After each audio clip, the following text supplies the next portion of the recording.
السلام علیکم friends, welcome to کتاب نگری یوٹیوب چینل کتابوں کی نگری میں خوش آمدید۔ میں ہوں آپ کی ہوسٹ اقرا یاسین اور آج میں آپ کے لیے لے کر آئی ہوں انوش عارف بیگ کے قلم سے تحریر کردہ ناول مون چائلڈ کی 19ویں ایپیسوڈ کو لے کر۔ یہ ہے اس ناول کے سیکنڈ لاسٹ ایپیسوڈ۔ اس ایپیسوڈ کو سٹارٹ کرنے سے پہلے آپ جلدی سے کر لیجئے ہمارے چینل کو سبسکرائب، ویڈیو کو لائک اور کلک کر لیجئے بیل آئیکن کو۔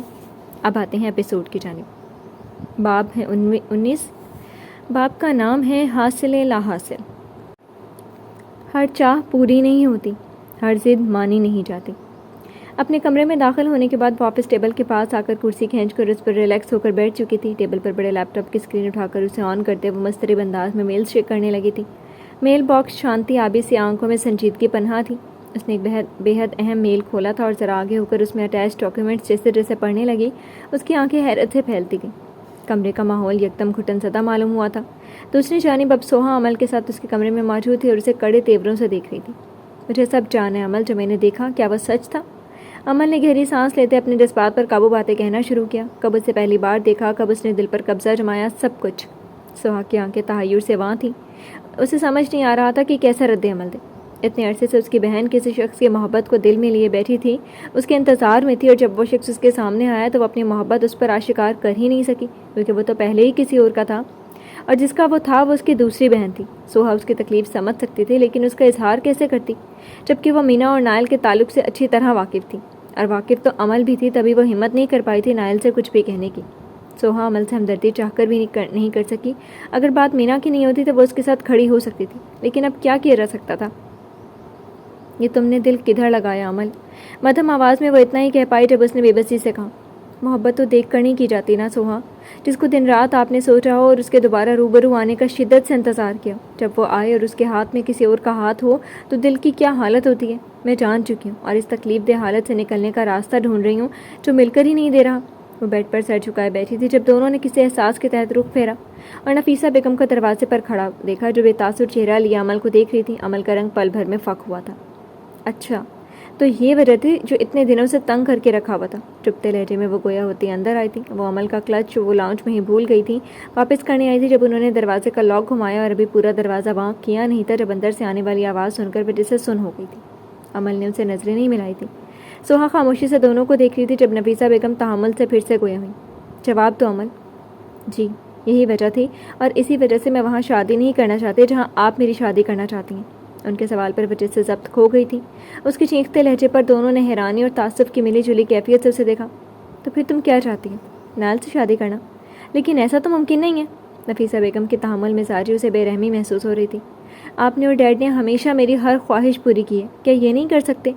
نہایت بے بسی سے التجائی انداز میں کہے گئے اس کے یہ جملے پر دونوں کو سمجھ نہیں آیا کہ اس کا کیا کرے۔ جب کھلے دروازے کے سامنے سے مینا کو گزرتے دیکھا، وہ بہت اجرت میں تھی، لیکن دونوں کو ہی ایک خدشہ سا ہوا۔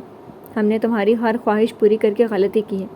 تم ایک ایسے شخص کی خواہش کر رہی ہو جو تمہارا ہو ہی نہیں سکتا، اس لیے ہم سے ایسے خواہش کو پورا کرنے کی امید مت رکھو، اور اپنے دل کو سمجھاؤ اور ہماری عزت کا خیال کرو۔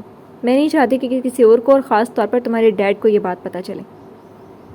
سخت لہجے میں ڈپٹتے ہوئے انہوں نے اپنی بات مکمل کی اور سوہا کو اسے سمجھانے کا اشارہ کرتی وہاں سے چلی گئی۔ پیچھے وہ دونوں ہی رہ گئے تھے۔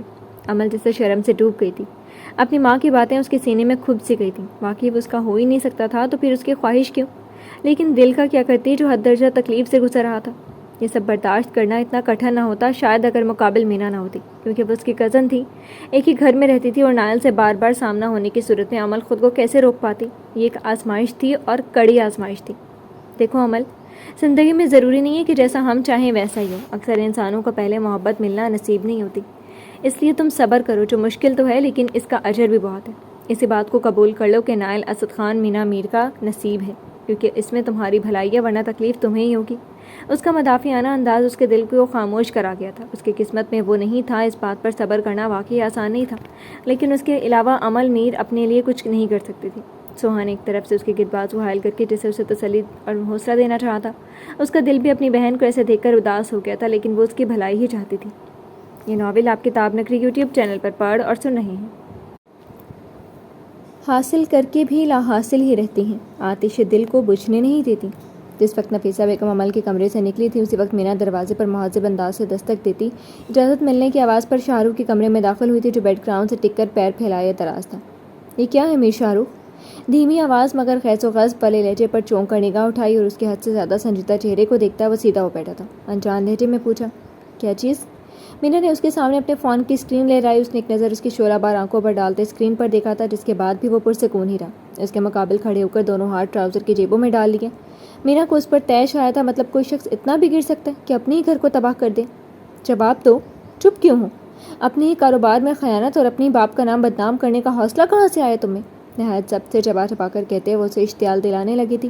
وہ جانتا تھا کہ اس کی حرکتوں کا علم اس کے باپ اور چچاؤں کو تھا اور وہ ان حرکتوں کو شہ سرخی نہیں بننے دینا چاہتے تھے، لیکن اب جب کہ اس کے اعمال خبروں کی شہ سرخی بن چکے تھے اور اس پر متضاد یہ کہ جو اعمال اب تک چھپے ہوئے تھے وہ بھی سامنے آ چکے تھے، وہ الگ بات تھی کہ ان کا علم ابھی محض اس کے سامنے نڈر انداز میں کھڑی مینا کو ہی تھا۔ وہ نہیں جانتا تھا کہ اسے اتنے اندر کی بات معلوم کیسے ہوئی، نہ اسے کوئی فرق پڑتا تھا۔ وہ تو بس اپنی آنا اور اپنے اندر جلتی اس آگ کو بجھانے کے لیے سب کرتا گیا تھا، ایسی آگ جس میں انسان اپنے خونی رشتوں کو بھی جلا کر راکھ کر دیتا ہے۔ جیسے انہیں مجھے اپنے خواب، اپنی خواہشات چھوڑنے پر مجبور کرنے کا حوصلہ آیا تھا، سکون سے جواب دیا جس پر وہ اسے دیکھ کر رہ گئی تھی۔ ویسے یہ بتاؤ، یہ سب کیسے پتہ چلا تمہیں؟ اس کے بے فکری انداز اور مسکراتے لہجے چہرے پر وہ الجھی تھی۔ تیز نظروں سے گھورتے جتاتے لہجے میں کہا، میرے اپنے ذرائع۔ کافی خطرناک ذرائع ہیں۔ مینا کو وہ شخص ذہنی مریض لگ رہا تھا، کیسے آرام سے اس کے سامنے کھڑا تھا اور وہ جیسے اس کی کرپشن، اس کے ان غیر اخلاقی اور غیر پیشہ ورانہ اعمال کی بات نہ ہو رہی ہو، کسی اور کی ہو رہی ہو۔ مینا نے شہادت کی انگلی اس کی جانب کرتے ہوئے اشتعال سے اس کی آنکھوں میں دیکھا۔ تم بات کو گھماؤ مت، اپنی ہی ملکیت پر بری نیت رکھنے والے بے غیرت ہوتے ہیں۔ شاہ رخ پر اس کی آخری بات کا کیا اثر ہوا تھا کہ ایک سرد نگاہ اس پر ڈالی، ایسی نگاہ جو اگلے بندے کی ریڑھ کی ہڈی سنسنانے کے لیے کافی تھی۔ کیا کہا تم نے؟ مینا سے دگنے اشتعال میں وہ اس کی کلائی اپنی سخت گرفت میں لے چکا تھا۔ اس کی جرأت پر مینا کی آنکھیں پھٹی تھیں۔ کیا کہا تم نے؟ بے غیرت؟ ہاں، شاید بے غیرت ہی ہوں میں، آنا کا پجاری بھی ہوں اور تم مجھ سے اور میرے اعمال سے دور ہو جاؤ، ورنہ نقصان ہو سکتا ہے جو میں کرنا نہیں چاہتا۔ لیکن اگر تم مجبور کرو گی تو جب میں نے اپنے باپ کا خیال نہیں کیا تو تمہارا کیسے کروں گا؟ وہ زہریلے سرد لہجے میں سے تنبیہ کر رہا تھا اور مینا اپنی کلائی آزاد کروانے کی جدوجہد جو اب درد کرنے لگی تھی، اس کا چہرہ ناقابل فہم تاثرات لیے دیکھ رہی تھی۔ جب ایک جھٹکے سے شاہ رخ نے اس کی کلائی آزاد کی، وہ کچھ غیر متوازن ہوئی تھی لیکن سنبھل گئی۔ تمہارے غلط اعمال تمہیں جسٹیفائی نہیں کر سکتے، چاہے تم مانو یا نہ مانو۔ تعصب بھری نگاہ اس پر ڈالتی وہاں سے اپنا فون ہاتھ میں لیے پلٹ گئی اور تعصب بھری نگاہ اس کے ذہن میں کچھ وقت کے لیے رہ گئی تھی۔ بالوں پر ہاتھ پھیرتے وہ تاثرات نارمل کرنے کی کوشش کرتے بیڈ پر گرنے کسی انداز میں آڑا ترچھا دراز ہو گیا تھا۔ چھت کو بے تاثر نگاہ سے گھورتا وہ سوچ میں محو تھا۔ کنسٹرکشن فرم جو ڈگری مکمل ہونے پر اس کے حوالے کر دی گئی تھی، وہ اگر کسی اور کو اس طرح ملتے تو یقیناً وہ سرشار ہوتا، لیکن شاہ رخ کو یہ گلے کا توق لگا۔ اس نے ارادہ کر لیا تھا کہ اپنے باپ کو دکھا کر رہے گا کہ اولاد کے ساتھ کسی معاملے میں زبردستی کا انجام کیا ہوتا ہے۔ پھر اس نے وہ کام شروع کیے جو میر گروپ آف انڈسٹریز کی نیک نامی، اس کی ساخت کو نقصان پہنچا سکتے تھے۔ آہستہ آہستہ اس کے کارنامے شاہ نواز صاحب اور چچاؤں کو معلوم ہونے لگے۔ اس کے باپ نے بھی فیصلہ کر لیا تھا اسے سدھارنے کا، لیکن میر شاہ رخ ہمیشہ ان کے لیے طوفان سے پہلے کی خاموشی ثابت ہوا۔ ایسا طوفان جسے انہوں نے روکنے کی کوشش تو بہت کی، لیکن کب تک روکتے؟ اس نے تو آنا ہی تھا اور وہ آ کر رہا۔ کسی کی بھی پرواہ کیے بغیر وہ آیا تھا اور اب اس کا رد عمل دیکھنا تھا سب گھر والوں کی جانب سے، جن کے سامنے اپنے جذبات کا اظہار وہ نہیں کیا کرتا تھا۔ اس کی بہن اور وہ بالکل ایک جیسے نہیں تھے۔ ایک وہ تھی سب کی فکر کرنے والی، سب سے محبت کرنے والی، اور ایک وہ تھا جسے محض اپنی انا عزیز تھی اور کچھ نہیں۔ میر شاہ رخ اپنے ٹوٹے خوابوں کا بدلہ لے چکا تھا۔ آگے اس کے ساتھ جو بھی ہوتا اس کی کوئی پرواہ نہیں تھی اسے، لیکن اپنے دل میں جلتی آگ وہ بجھا چکا تھا۔ کم سے کم اسے تو ایسے ہی محسوس ہو رہا تھا۔ یہ ناول آپ کتاب نگری یوٹیوب چینل پر پڑھ اور سن رہے ہیں۔ سارا لندن روشن تھا کہ رات کی سیاہی آسمان پر پھیل گئی تھی، جہاں بہت سارے تارے آج نظر آ رہے تھے، لیکن باریک چاند کے قریب ایک تارا تھا جو سب سے زیادہ واضح تھا۔ برف باری کل رات رک چکی تھی، لیکن اب بھی جیسے کچھ لوگوں کے دل نہیں پگھلتے تھے، ویسی برف بھی نہیں پگھلی تھی۔ سرد ہواؤں نے سارے شہر کو اپنی لپیٹ میں لے رکھا تھا، جس کی وجہ سے اوروں کی طرح وہ بھی گرم کپڑوں میں ملبوس گراسری کے لیے سپر سٹور تک آیا تھا۔ ٹرالی گھسیٹ کر اپنے استعمال کی اشیاء اس میں ڈالتے اچانک اس کی نظر اسی لائن میں گراسری کے لیے آئے اس عورت اور لڑکے پر پڑی تھی۔ وہ ایک سیکنڈ سے بھی پہلے نگاہ ہٹا لینا چاہتا تھا اور اس نے ہٹا لی۔ ایک لمحے کے 1000ویں حصے میں بھی اس نے اس جانب دوبارہ نگاہ نہیں کرنا چاہتا تھا، لیکن اس لڑکے نے اسے دیکھ لیا تھا اور پہچان بھی لیا تھا، کیونکہ وہ اس کا سیویئر تھا۔ کیسے اسے نہ پہچانتا؟ اسے وہیں سے پکارا جس پر اس کے ساتھ کھڑی عورت بھی ٹھٹک کر متوجہ ہوئی تھی۔ آپ وہیں ہیں نا؟ قریب آ کر پہچاننے کے باوجود بھی تصدیق چاہیے۔ ارم بے تاثر نگاہوں سے اس کی خوشی سے چمکتی آنکھوں کو دیکھ رہا تھا۔ جب اس نے کوئی جواب نہ دیا تو اس نے اس عورت کو مخاطب کیا تھا، موم ادھر آئے نا۔ وہ اپنے بیٹے کے بلانے پر ناسمجھت سے ٹرالی گھسیٹتے اس کی جانب آئی تھی۔ ارم اسے کھڑا رہنا مشکل ہو گیا تھا۔ موم یہ وہی ہیں جنہوں نے مجھے ان لڑکوں سے بچایا تھا۔ اپنی ماں سے اس کا تعارف کرواتے اس کے انداز میں اس کے لیے عزت اور شکر گزاری چھلک رہی تھی، جبکہ اس کی ماں کچھ لمحے سامنے کھڑے اس لمبے چوڑے مرد کو غور سے دیکھتی رہیں جس کی آنکھیں کچھ جانی پہچانی سی تھیں، لیکن ان میں کوئی تاثر نہیں تھا۔ پھر انہوں نے چہرے پر مسکراہٹ سجائے اس کی جانب دیکھا تھا۔ میں بہت شکر گزار ہوں آپ کی۔ اسے دیکھتے وقت کی اسے سمجھ آیا تھا وجہ کیا تھی۔ سنجیدگی سے ایک لفظی جواب آیا، ارحم۔ اس نام پر ان کی آنکھیں حیرت سے واہ ہوئیں، چہرے کا رنگ ایک دم فک ہوا تھا، خشک ہوتے لبوں پر زبان پھیرتے بمشکل ہموار لہجے میں گویا ہوئی تھی، آپ کا بہت شکریہ ارحم، مجھے رون نے اس دن گھر آ کر سب بتا دیا تھا، اور ایسا کرنے کے لیے شاید آپ نے اسے ہمت دی، ورنہ مجھے کہ اس کے ڈیڈ کو بالکل معلوم نہیں ہونا تھا۔ وہ اسی طرح بے تاثر انداز میں ان کو سنتا گیا تھا۔ دل نے کیا کیا نہیں جھیلا تھا اس 5 منٹ کے وقت میں، وہ محض وہی جانتا تھا جو اس کے سامنے کھڑی تھی، ان سے سامنا اس کی آخری خواہشات میں سے ایک بھی نہیں تھا۔ لیکن ہمارے چاہنے سے کیا ہوتا ہے؟ شکریہ کی کوئی ضرورت نہیں ہے، البتہ اپنے بیٹے کی خبر رکھا کریں۔ دنیا ایک ظالم جگہ ہے اور یہاں کے لوگ اس سے بھی زیادہ ظالم۔ آنکھوں میں سرد تاثر لیے بظاہر مفید مشورے سے انہیں نوازا تھا، اور ٹرالی کے ساتھ پلٹنے سے پہلے رون کے اشارے کو ہاتھ سے تھپتھپا کر ان کی نظروں سے غائب ہو گیا تھا۔ رون کی موم بے یقینی سے اس کی پشت کو تکتی رہی تھی کہ اس کے نقش کچھ جانے پہچانے سے تھے، اور اس پر متضاد اس کا نام۔ ذہن میں کوئی یاد سی تازہ ہوئی تھی، اور وہ یاد خوشگوار تو ہرگز نہیں تھی۔ انہیں محسوس ہو رہا تھا جیسے اس سپر مارکیٹ کی روشنیوں سے وہ اندھیرے میں دھکیل دی گئی ہوں۔ یہ ناول آپ کتاب نگری یوٹیوب چینل پر پڑھ اور سن رہے ہیں۔ اسے شاہ رخ کے کمرے سے نکلے تقریباً آدھا گھنٹہ ہو گیا تھا، اور اب وہ بیڈ پر پرسکون سے کراؤن سے ٹیک لگائے دراز کسی کتاب کا مطالعہ کر رہی تھی۔ کمرہ روشن تھا، بلکہ پورا قصر ہی ہمیشہ کی طرح روشن تھا، لیکن اسے محسوس ہو رہا تھا جیسے ابھی قصر امیر کے حالات خراب ہونے ہی والے ہوں، اور اسے بالکل ٹھیک محسوس ہو رہا تھا کیونکہ ابھی ایک زوردار دھاڑ کی آواز اس کے سماعت سے ٹکرائی تھی۔ اس نے کتاب کے صفحے سے پرسوچ نگاہ ایک پل کے لیے ہٹائی، پھر واپس نگاہ اس صفحے پر کر لی۔ اسے یقین تھا کہ نیچے محاذ کھڑا ہو چکا ہوگا۔ ایسا تو ہونا ہی تھا کہ گھر کو آگ لگی تھی گھر کے چراغ سے۔ خفیف انداز میں سر جھٹکتے اس نے سوچا اور کتاب سائڈ ٹیبل پر بند کر کے رکھ دی۔ وہ بیڈ سے اتری تو ہلکا سا کپکپائی تھی، ٹھنڈ اس کے پیر کو چھوتی سارے جسم میں جیسے سرائیت کر گئی تھی۔ کمرے سے نکل کر وہ سیڑھیوں کے پاس جا کھڑی ہوئی جہاں سے نیچے کی جنگی حالات کا نظارہ آرام سے ہو رہا تھا۔ تمہاری خیریت کدھر مر گئی آخر؟ ہاں؟ میر شاہ نواز آج پھر کچھ سال پہلے کی طرح اس پر دھاڑ رہے تھے، اور ان کا اسی طرح تیش میں آنا بنتا بھی تھا۔ اپنے آباء و اجداد اور پھر اپنی اور اپنے بھائیوں کی انتھک محنت سے اتنی بڑی امپائر کھڑی کی تھی جس کی ساکھ کو ان کا اپنا خون داؤ پر لگا چکا تھا۔ یہ دن دیکھنے کے لیے تو اسے کاروبار میں شریک نہیں کیا تھا انہوں نے۔ وہ ان کے سامنے سر جھکائے کھڑا تھا، لیکن چہرے پر کوئی ندامت نظر نہیں آتی تھی، تو وہ اپنے بدلے میں کامیاب ہو چکا تھا۔ لیکن کچھ لوگوں کی نظروں میں گر چکا تھا۔ میر شاہ زمان اور میر انوار بھی ایک طرف اسپاٹ چہرہ لیے کھڑے تھے۔ ان سب نے اسے بغاوت سے روکنے کی کوشش کی تھی، لیکن اس نے پھر بھی اپنی ہی چلائی۔ ہوا کیا ہے شاہ نواز؟ کیوں میری بیٹی پر برس رہے ہیں؟ راحیلہ بیگم اس معاملے سے انجان ان کے چلانے پر کمرے سے نکلی تھیں، جب اپنے بیٹے کو کٹہرے میں کھڑا دیکھ کر تشویش سے اس کے پاس آتے گویا ہوئی۔ باقی سب بھی تشویش زدہ صورت لیے خاموشی سے وہیں کھڑے تھے۔ مینا کو تو اوپر سے دیکھنے پر یہی لگا تھا۔ شاہ نواز صاحب نے اسے تیش سے ان کی جانب دیکھا تھا۔ پوچھے اس ذلیل شخص سے کہ کیا ہوا ہے اور کیا کیا ہے اس نے؟ اتنے برسوں کی عزت خاک میں ملا ہی چکا ہے یہ بس۔ اس دن کے لیے تو تمہیں اپنے کاروبار میں شامل نہیں کیا تھا میں نے کہ تم ہمیں ہی لوٹ لو۔ کتنا سمجھانے کی کوشش کی تھی تمہیں، لیکن تم نے ہمیں نقصان پہنچا کر ہی دم لیا۔ راحیلہ بیگم اپنی جگہ سہم گئی تھی۔ انہیں یقین نہیں آیا کہ ان کا بیٹا ایسا کر سکتا ہے۔ نفیسہ بیگم اور فضا نے تعصب سے سرنفی میں ہلایا تھا۔ یہ سب آپ کی وجہ سے ہی ہوا ڈیڈ۔ اس امپائر کے لیے آپ نے مجھے بھی کس قدر ذلیل کیا تھا، یاد کریں۔ وہ بے خوفی سے ان کی آنکھوں میں آنکھیں ڈال کر وہ گویا ہوا۔ قصر کی دیواریں ایسی بغاوت پر لرز گئی تھیں، سب بے یقینی سے اسے دیکھنے لگے۔ مینا کے حواس الرٹ ہوئے۔ تو بس جو بوتا ہے وہی کاٹتا ہے انسان۔ بکواس بند کرو اپنی۔ میں نے تمہاری بھلائی ہی چاہی تھی، لیکن تم اپنی انا کی تسکین کے لیے یہ سب کرتے رہے۔ تمہاری شکل بھی دیکھنا نہیں چاہتا میں، اب دفع ہو جاؤ یہاں سے۔ بےحد غصے سے کہتے ہوئے اچانک ان کے سانسیں پھولنے لگی تھیں، سینے پر جیسے بھاری پتھر آ گیا تھا۔ چکراتے سر کے ساتھ وہ گرنے لگے تھے جب شاہ زمان صاحب نے انہیں تھاما تھا۔ باقی سب بھی ہڑبڑا کر ان کی جانب بڑھے تھے، جبکہ میر شاہ رخ ساکت رہ گیا تھا، منجمد احساسات لیے اپنے سامنے انہیں گرا دیکھتا رہا، اور مینا تشویش زدہ چہرہ لیے اب نیچے کی جانب تیزی سے آئی تھی۔ یکدم ماحول میں بے چینی بڑھ گئی تھی۔ شاہ نواز صاحب کو ان کے دونوں بھائی سہارا دے کر وہ اسپتال لے جانے کے لیے نکلے تھے۔ اس نے ایک نگاہ اس کے منجمد وجود پر ڈالی، لاؤن سے نکل کر پورچ کی جانب ان کے پیچھے ہی گئی تھی۔ وہ وہیں رہ گیا تھا۔ اپنی کامیابی کے بعد بھی وہ سکون حاصل نہیں کر سکا تھا۔ آخر کیوں؟ یہ ناول آپ کتاب نگری یوٹیوب چینل پر پڑھ اور سن رہے ہیں۔ رات گہری ہونے لگی تھی۔